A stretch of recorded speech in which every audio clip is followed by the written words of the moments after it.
All right, so that just beeped. We're going to get those eggs out of there and peel them to make it easier while they're warm.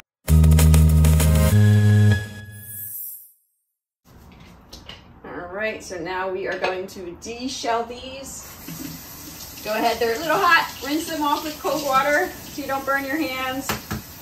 Crack them there and shut off the water so you don't waste water.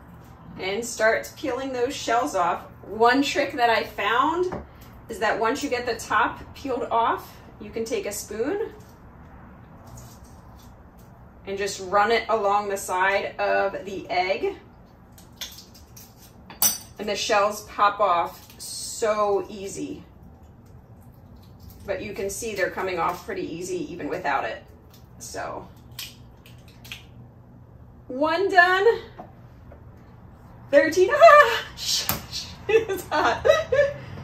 13 more to go. That was really hot. Don't forget to run it under cold water so you don't burn your fingers. Crack it again on the top. Peel the top. And then go grab your spoon. And the shell comes off in big chunks, just like that. Just like that. Awesome.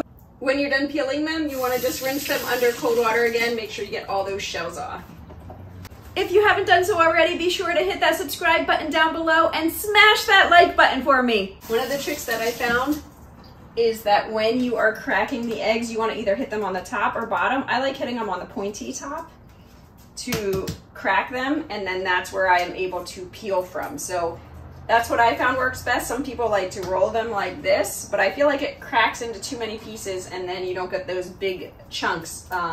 It makes it harder to do. So I crack that top off, and then like I said, you can use a spoon or you can use your fingers, and you can just peel most of the shell off. Look at that, most of the shell off at one time, which makes it so much easier if you use those tricks. I'm gonna finish these up, and I will have 14 eggs here by the time we're done.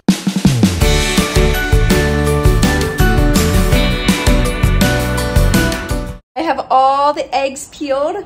They are all right there, ready to go. And I'll clean up the shells, and this guy, once in a while you get one that just does not want to peel. So that guy I will take as a loss. Until next time, thanks for watching, friends. Hope you're having a great week. If you have any questions, comment below.